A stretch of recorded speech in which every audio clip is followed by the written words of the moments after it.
اس امت کو خطاب فرمایا، یا ایھا الذین آمنوا کتب علیکم الصیام، اے ایمان والو تم پر روزے فرض کر دیے گئے ہیں۔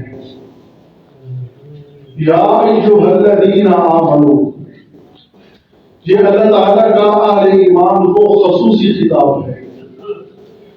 سابقہ جتنے بھی نبی آئے اللہ نے نبیوں کے ذریعے امتوں سے بات کی، اور امت محمدیہ کا اعزاز ہے کہ اللہ براہ راست اس امت سے بات کرتے ہیں۔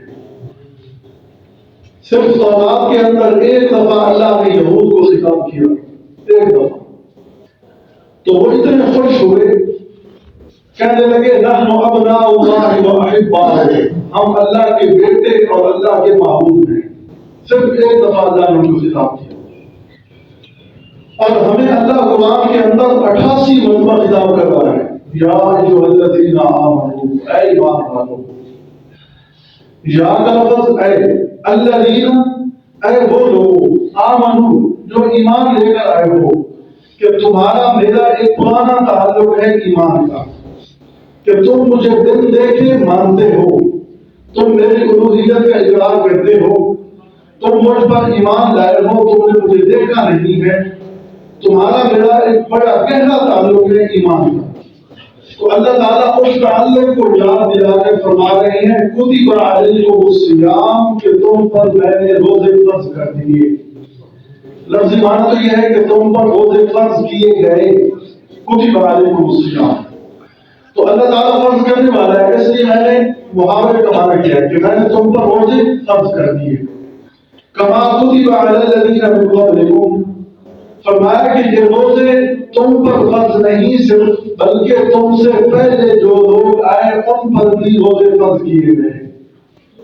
اپنے اوپر بوجھ نہ سمجھنا کہ یہ بوجھ سب صرف ہم پر ڈالا گیا، نہیں، امت محمدیہ پر بوجھ نہیں ہے۔ اللہ نے اسی بوجھ کو ہلکا کرنے کے لیے کہ ایک بندہ صبح سے لے کر شام تک نہ کھا سکتا ہے، نہ پی سکتا ہے، نہ جو ہے کوئی خواہش پوری کر سکتا ہے، بہترین لذیذ کھانے سامنے موجود ہیں، بہترین پھل فروٹ موجود ہیں، آٹا کوٹے کی کھجوریں سامنے موجود ہیں، لیکن بندہ نہ کھا رہا ہے، نہ پی رہا ہے، اور نہ ہی اپنی بیوی کے ساتھ کوئی تعلق قائم کر سکتا ہے۔ تو فرمایا ان 3 چیزوں سے تم رکے ہوئے ہو تو یہ نہ سمجھنا کہ تم پر کوئی بوجھ ہے، بلکہ کما کتب علی الذین من قبلکم، تم سے جو پہلے لوگ ہوئے وہ بھی روزے رکھتے تھے۔ حضرت آدم علیہ السلام ایام 20 کے روزے رکھتے تھے، میں اس کی وضاحت کرتا ہوں۔ حضرت نوح علیہ السلام عاشورہ کے دن کا روزہ رکھتے تھے، 10ویں محرم کا روزہ رکھتے تھے۔ حضرت داؤد علیہ السلام 6 مہینے روزہ رکھتے تھے، 6 مہینے افطار کرتے تھے۔ ایک دن روزہ رکھا، ایک دن افطار کیا، ایک دن روزہ رکھا، ایک دن افطار کیا۔ یہ ترتیب سب سے مشکل ہے، ایک دن روزہ کھائے پیے، ایک دن ویسے رہے، یہ سب سے مشکل ترین روزہ۔ تو داؤد علیہ السلام 6 مہینے روزہ رکھتے، 6 مہینے افطار کرتے۔